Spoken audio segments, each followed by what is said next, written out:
Voy a presentar a Lidia Santana Vega y su conferencia, La orientación en el proceso de enseñanza-aprendizaje. La doctora Santana Vega es catedrática de Didáctica y Organización Escolar en la Universidad de La Laguna, Tenerife, licenciada en Psicología y doctora en Filosofía y Ciencias de la Educación.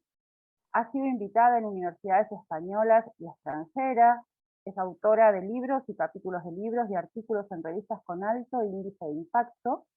Ha formado parte de diferentes comités evaluadores, evaluadoras de proyectos para distintas agencias autonómicas, conferenciante invitada y ponente en congresos, jornadas y seminarios organizados por instituciones tanto de carácter nacional como internacional.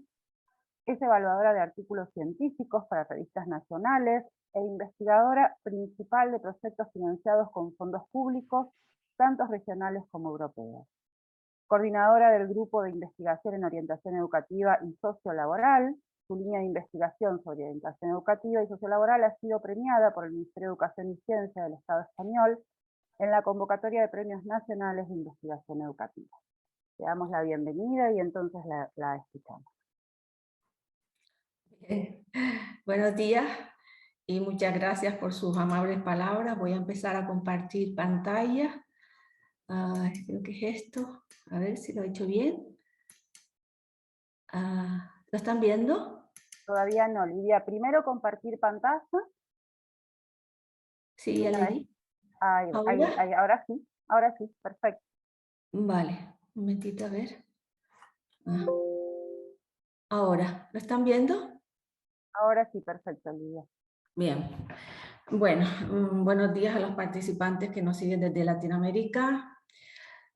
Y buenas tardes a las personas que están desde España siguiendo el Congreso Iberoamericano. Antes que nada, me gustaría mostrar mi gratitud a la organización porque soy consciente, porque también yo he organizado congresos, del esfuerzo que supone organizar un acto de esta índole y sobre todo la pájara que siente uno al final cuando cierra el Congreso, ¿no? La pájara como los ciclistas.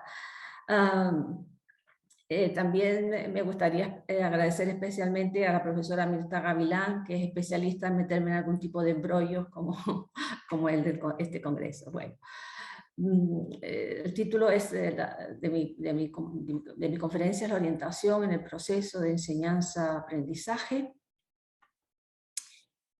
Y voy a iniciar planteando algunas cuestiones relacionadas con los enfoques de la orientación, los enfoques o perspectivas de la orientación. Hace algún tiempo, bueno, hace unos cuantos años, en el año 1993, la editorial Sincel me publicó un libro que lo titulé Los dilemas en la orientación educativa, y ahí en ese libro planteaba los distintos enfoques o perspectivas psicométricas, o perspectivas de la orientación. Lo situaba en la perspectiva psicométrica, clínico-médica, humanista, sociológica y didáctica. Voy a intentar hacer un retrato robot de esos distintos enfoques o perspectivas de la orientación, a las cuestiones de tiempo. Básicamente la perspectiva psicométrica lo que trataba era aplicar una amplia batería de test para diagnosticar las habilidades de los sujetos y predecir de esta forma sus posibles éxitos o fracasos futuros, tanto en el plano académico como en el plano profesional. La perspectiva clínico-médica, que se centraba sobre todo en el diagnóstico, que era crucial para diseñar las pautas de intervención, pero que solo se centraba en las casísticas puntuales, es decir, en los casos etiquetados por el mundo adulto, le hace el profesorado y le hace la familia como problemas, como alumnado problema. Desde el enfoque humanista, sobre todo la corriente de Carl Rogers, trabajaba bajo un imperativo pedagógico, esto es, que hay que humanizar las escuelas. Ese es un enfoque que a mí me interesa especialmente porque desde la perspectiva humanista lo que se pretendía es crear un clima de trabajo donde se pudiera, digamos, facilitar el proceso tanto de enseñanza como de aprendizaje.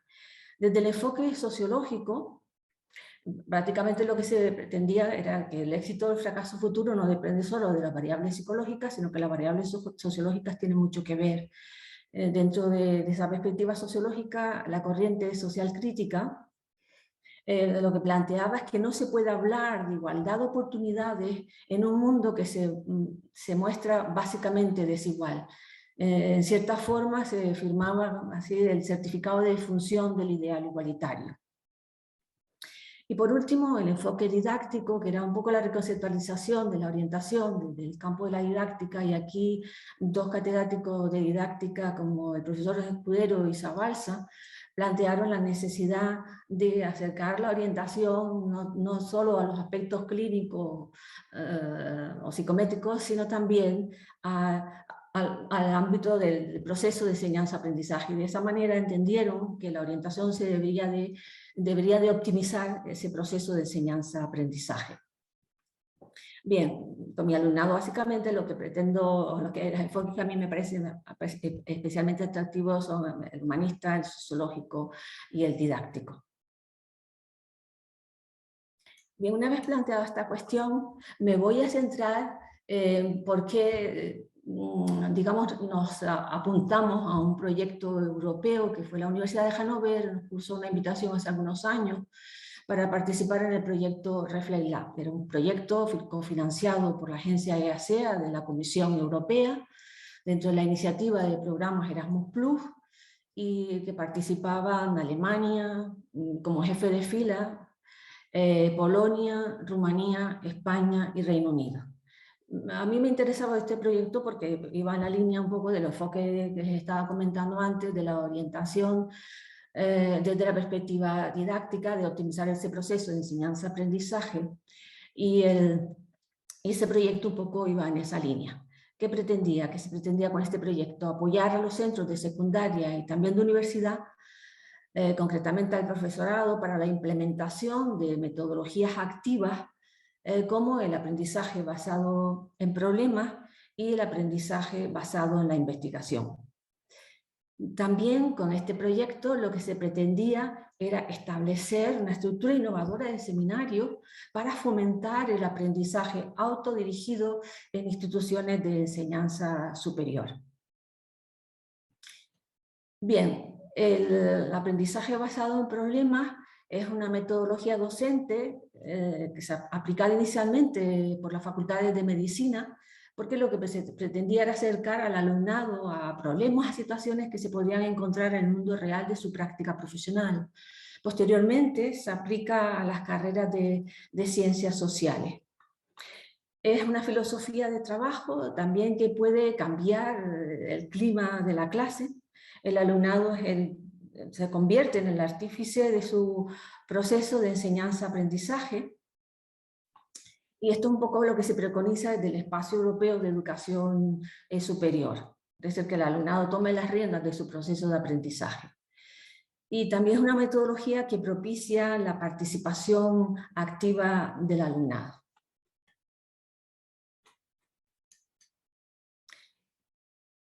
Desde el aprendizaje basado en problemas, lo que se pretende, como decía anteriormente, es que el alumnado trabaje en problemas reales y en problemas significativos, con grupos pequeños bajo la tutela o la guía del profesorado. Una vez que se plantea los problemas, los estudiantes digamos, se proceden a discutir sobre problemas reales y sus posibles soluciones. Después de un periodo de autoestudio de la literatura sobre ese tópico, sobre ese tema, el alumnado comparte esos conocimientos e intenta corregir sus prejuicios y las ideas erróneas que tienen. Evidentemente, al alumnado no hay que penalizarle el error, porque desde el error también se aprende. Es una oportunidad didáctica. De hecho, yo en mi clase lo que digo es que yo no penalizo el error. Hombre, salvo que sea ya los exámenes finales o los procesos de evaluación continua, que ahí sí que vamos, digamos, ya el alumnado tiene que haber salido del error para producir la respuesta correcta. En definitiva, es una metodología centrada en el alumnado, quien realiza un proceso reiterativo de exploración, recopilación y análisis de la información sobre un determinado tema, y esta metodología activa lo que facilita es la adquisición de habilidades de pensamiento crítico, reflexivo y de resolución de problemas de manera colaborativa. digamos que la secuencia es como sigue, se define el problema, y tratamos de definir el problema en sus justos términos. Se identifican las lagunas de formación que tenemos en relación con ese tema, con ese tópico, y se propicia el proceso de aprendizaje apoyado sobre todo en el diálogo. Y a mí aquí me gustaría hacer una reflexión sobre esa necesidad del diálogo. Hace algún tiempo yo leí un libro de Postman sobre el fin de la educación, que él lo que preconizaba era la necesidad de establecer un diálogo humano, abierto y auténtico entre el alumnado y el profesorado. Y Postman decía que si el profesorado no sabía cómo iniciar ese diálogo, o el alumnado no sabía cómo secundarlo por pereza, por apatía o por decana, esa era la situación que había que solucionar. Por tanto, en mis clases sí que yo doy bastante importancia a ese diálogo humano abierto y auténtico que creo que se debe generar entre el profesorado y el alumnado. Y bueno, pues finalmente lo que se trata es resolver el problema y se generan nuevos problemas. Bien, en el proyecto se utilizaba una serie de materiales, se llamaban materiales de estímulo, tanto de naturaleza audiovisual como en soporte papel o auditivo, es decir, que podría ser un programa de radio perfectamente. Con eso lo que se pretendía era comunicar ideas para fomentar la investigación y estimular el debate dentro del espacio de la clase. Aquí ven en las imágenes una serie de herramientas que se estaban utilizando en el proyecto. ¿Y qué se pretendía con estos materiales de estímulo? Básicamente, ¿qué se pretendía? Los objetivos eran promover, como señalaba anteriormente, los debates que fueran fructíferos, debates que fueran de cierta altura, porque se supone que el alumnado previamente tendría que familiarizarse con la literatura relacionada con ese tema. Se pretende después confrontar ideas, porque evidentemente cuando uno hace la lectura de un tema no todos lo leemos de la misma manera o lo interpretamos de la misma manera, por tanto ese es la confrontación de ideas también es muy interesante en el espacio del aula. Generar inquietudes ante determinados problemas sociales que son acuciantes en las sociedades modernas o posmodernas, e identificar posibles líneas de trabajo y estudio. Los temas en los cuales giraron ese proyecto europeo, entre otros, era el tema de la migración, la crisis de los refugiados, la crisis de las democracias europeas, los movimientos de ultraderecha, nacionalismo. El uso preferente que se hacía de estos materiales de estímulo era previo al inicio de los proyectos. Aquí les planteo algunos materiales de estímulo que se utilizaron. En esta primera imagen se ve como la salida de pateras, cayucos, como digamos se va produciendo ese proceso migratorio a través de toda Europa. Aquí, sin embargo, fíjense, no aparecen las Islas Canarias, normalmente no solemos estar situados en el mapa, pero en estos momentos Canarias tiene una afluencia masiva de pateras, estamos a 90 kilómetros de las costas africanas y realmente está resultando un problema de diversa índole, económicos, políticos, culturales, en fin. El tema de los movimientos migratorios no tiene una fácil respuesta y hay que darle desde luego solución. Y aquí aparece también las cifras de muertos por esos movimientos migratorios en situaciones terroríficas y terribles para las personas que deciden emprender su marcha hacia un mundo que les ofrezca mucho más oportunidades de las que les ofrecen sus países de origen.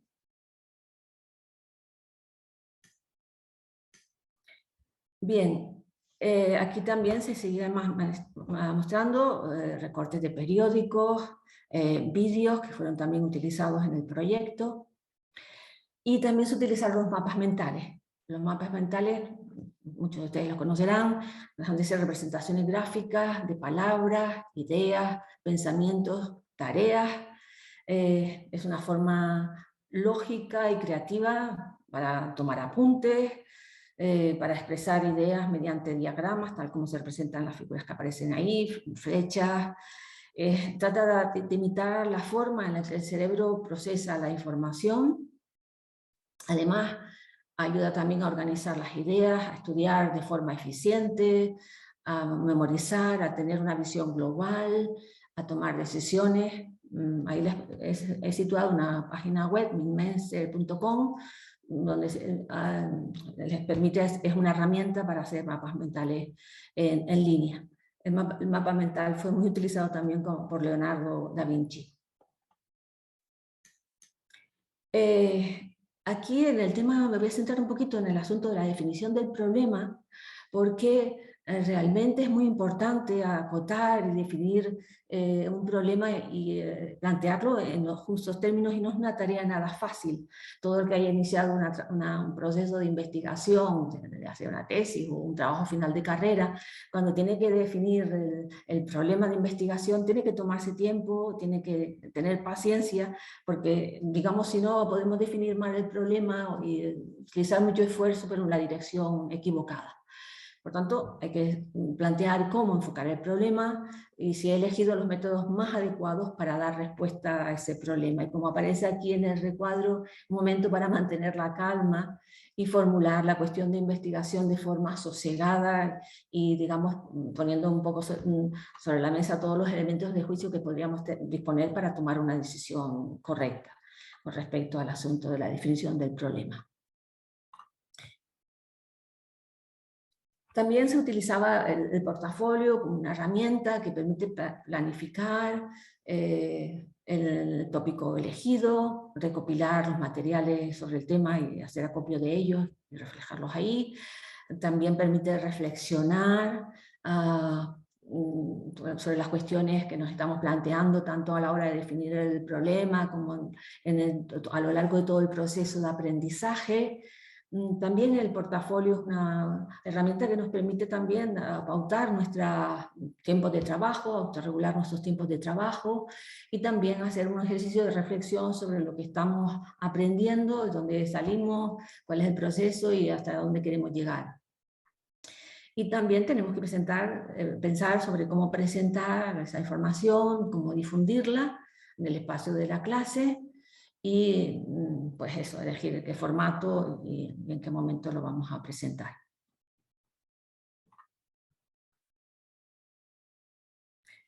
Bueno, aquí nosotros pasamos después a lo largo del trabajo, del proceso de participación en el proyecto ReflectLab, los profesores con experiencia les hicimos una entrevista semiestructurada y se recogieron algunas cuestiones como que se plantea un problema y se intenta conceptualizarlo, acotarlo, hacer propuestas y actividades para su solución. Así lo veían algunos profesores a los que les hicimos la entrevista, y señalaban también que facilita que el alumnado adquiera las competencias y los resultados de aprendizaje a partir de la resolución de problemas, no de clases teóricas magistrales. Porque claro, las clases teóricas magistrales tienen un problema que ya lo reflejaba una máxima oriental que encierra una gran sabiduría que dice: oigo y olvido, veo y aprendo, hago y comprendo. Facilita también el aprendizaje de conceptos mediante la resolución de problemas de forma secuencial y progresiva, y se observa la realidad concreta para incidir sobre la misma de forma sistemática y compleja, y de esta forma tratar de mejorarla. Esas eran algunas de las cuestiones que planteaban los profesores. Otros plantean que se desarrolla un aprendizaje de carácter práctico, y en este sentido un profesor señala: esto lo hago con el proyecto de innovación educativa, donde los alumnos deben adquirir todos los contenidos prácticos a partir de resolver un problema, como por ejemplo el geoturismo, los geoparques, deben saber clasificar e inventariar recursos y espacios turísticos y calcular su jerarquía, es decir, su potencialidad turística. También los profesores con experiencia destacan que en el ABP se analizan los problemas minuciosamente planteados por los docentes, y según un profesor, para que se desarrolle un buen planteamiento de aprendizaje basado en problemas, tienen que haberse diseñado buenos problemas para que promuevan el aprendizaje del alumnado. Por eso lo que decía, la necesidad de afinar a la hora de acotar y definir el problema. Se desarrolla también mediante un proceso colaborativo. En este congreso han salido las bondades del modelo colaborativo. Lo que pasa es que, como a mí me gusta señalar, digamos que el modelo colaborativo es una música que se suele escuchar mucho en los centros educativos, pero que no hace bailar a mucha gente. Es decir, la colaboración no se genera por arte de Birlibirloque ni se produce por generación espontánea. Es decir, hay que generar las condiciones para que eso se dé. Y también señalaba que se favorece el aprendizaje de competencias, es decir, la capacidad relacional, el análisis crítico, el pensamiento crítico, la autorregulación. También se fomenta la aplicabilidad de los conocimientos y el desarrollo de juicios de valor. Dos profesores destacan el mayor nivel de exigencia que supone para el profesorado y también para el alumnado. En ese sentido señala, sí exige mucho más trabajo que una metodología tradicional de yo llego, cuento esto y ustedes lo repiten en el examen. Hace falta, bueno, a mí me ha hecho falta, además de estudiar mucho, de investigar mucho, una experiencia que he ido consiguiendo a lo largo de los años.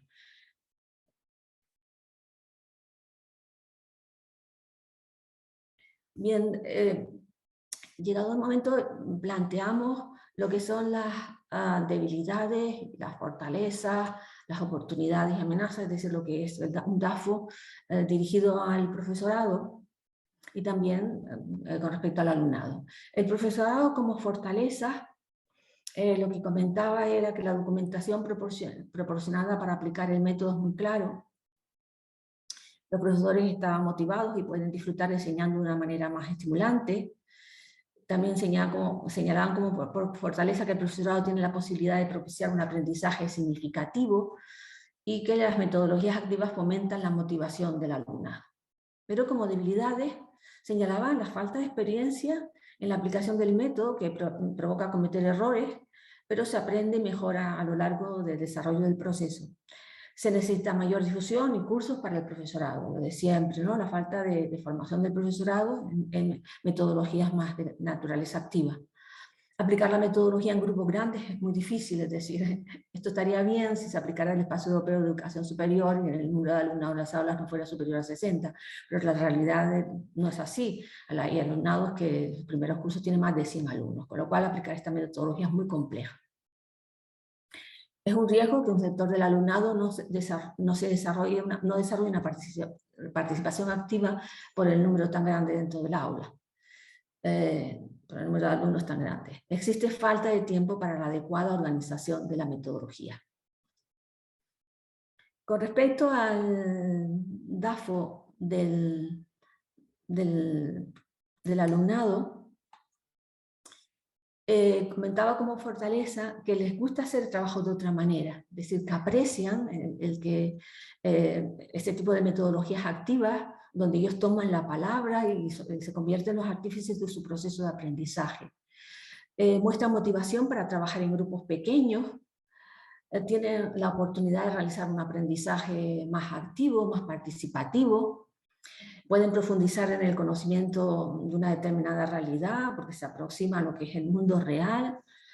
El conocimiento es susceptible de ser aplicado en el futuro desempeño profesional, como se parte supuestamente de casos reales, digo supuestamente porque entiendo que el profesorado ha sido capaz de acotar los problemas vinculados con el mundo real, con lo que se van a encontrar con su futura práctica profesional. Como amenazas, es que, bueno, que es necesario desarrollar un tema amplio para abarcar la materia al completo. A veces hay resistencias al cambio en determinados estudiantes que al tener que enfrentarse a otras estrategias de aprendizaje que para ellos suponen más tiempo de trabajo, pues tienen ciertas reticencias. El alumnado prefiere utilizar metodologías convencionales y mantener esa actitud pasiva que, digamos, que muchas veces es la que se le ha socializado a lo largo de su carrera universitaria, incluso también en el bachillerato. Y los estudiantes son reacios a llevar a cabo un aprendizaje a través de una práctica de resolución de problemas. porque es una metodología para ellos novedosa y bueno, muchas veces los estudiantes tienen también temor a enfrentarse a lo nuevo, a lo desconocido, a lo que, digamos, no tienen conocimientos previos. Bien, aquí me gustaría plantearles lo que es la aportación de una alumna. Yo apliqué esto en la asignatura de tercer grado de educación primaria. Es una asignatura optativa que se llama Acción Tutorial en Educación Primaria. Y cuando tienen que elaborar un plan, una propuesta de plan de acción tutorial para un determinado nivel educativo de la etapa de primaria, yo utilicé esta propuesta y de aprendizaje basado en problemas. Ellos tenían que, digamos, diseñar para un centro donde ellos estuviesen haciendo prácticas una propuesta de plan de acción tutorial. Y en este sentido, después recibí el feedback del alumnado con respecto a esa propuesta que yo hice para ese cuatrimestre de la asignatura, y una de las alumnas lo que planteaba, lo que señaló es que esta asignatura ha supuesto un punto de inflexión. Ahora veo el futuro de la educación plagado de interrogantes por resolver, de problemas por solucionar, y a pesar de que la práctica docente está generalmente motivada por ideales que parecen imposibles de alcanzar, estoy más interesada que nunca en seguir investigando.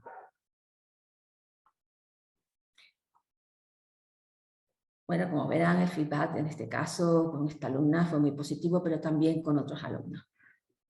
Bueno, y aquí voy a ver si soy capaz de quitar. O sea, lo hago aquí porque un momentito, porque no termino de ver todo el texto y no sé si...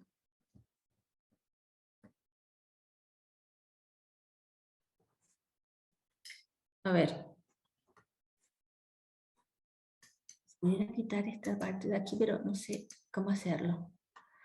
A ver si ahora lo puedo hacer. El texto es muy pequeño para verlo, entonces lo voy a hacer así. Verán, hace algún tiempo a mí me llegó un email. Llegué por la mañana al despacho y vi en asuntos, me llegaron muchos emails ese día, pero en asuntos había uno que me llamó especialmente la atención y que ponía en mayúscula la palabra gratitud. Bueno, pinché ese en primer lugar y les puedo asegurar que ese día me lo alegró, no solo ese día, sino me ha alegrado en muchos momentos de desánimo, cuando a veces uno tiene cursos académicos que se le hacen muy cuesta arriba por la apatía, por la desgana, por el desinterés que a veces muestra el alumnado hacia la docencia que estamos impartiendo en las aulas universitarias. Y esa alumna de una universidad de la península de Zaragoza, no era una alumna mía, por supuesto, me planteaba lo siguiente: soy estudiante de psicopedagogía en la Universidad de Zaragoza, estudié en la Universidad de Las Palmas de Gran Canaria y por circunstancias de la vida ahora vivo en Zaragoza. Tengo 46 años, mis hijas han crecido y yo he decidido retomar mis estudios, pero me he encontrado con dificultades. Una, por el deterioro normal de la memoria con el paso del tiempo, y también por sentir que en la universidad todavía se prima el aprender de memoria, el hacer trabajos en grupo que en realidad son corta y pega, esta parte para ti, esta para mí, lo juntamos y ya está, aprobado. Cuando decidí volver a estudiar, quería empaparme del espíritu de libertad de pensamiento, de la sabiduría que se le supone a los profesores, de la frescura de la juventud. Quiero aprender, conocer, saber. La realidad ahora me parece otra cosa. Profesores que no comparten, que el asistir a sus clases es el juego de adivinar qué es lo que están diciendo. Alumnos que van a aprobar y ya está. Me dan ganas de abandonar, de volver a la realidad de la calle. A veces el compartir la vida con gente al margen de la universidad enseña más que el asistir a clases. En las asignaturas, y me ponía el nombre de las asignaturas, no las he omitido, tengo que hacer un portafolio. Como no me enteraba de lo que me estaban contando, empecé a buscar en internet algo que me aclarara las dudas que me iban surgiendo en las clases. encontré su nombre en bastantes entradas, fui leyendo los artículos que tenía publicados y me compré su libro Orientación Educativa e Intervención Psicopedagógica. Lo he leído, he aprendido y disfrutado con él. Quiero mostrar mi gratitud por la forma en la que está escrito, por la transmisión de valores que hace. Yo he encontrado un sentido y lo resumo en una frase que me impactó. Una de las prioridades de la formación es el uso de nuestros conocimientos con sabiduría. Verán, esta carta no tiene desperdicio. Yo rápidamente le contesté y le dije que la Universidad Española no se podía permitir el lujo de perder a estudiantes como ella, que habían comprendido lo que era el auténtico sentido de ser una universitaria. Bueno, yo esta carta después la recogí en un blog que yo tengo, que lo utilizo como recurso didáctico, que se llama Educar y Orientar para la Vida. Si ustedes entran en Google lo podrán ver.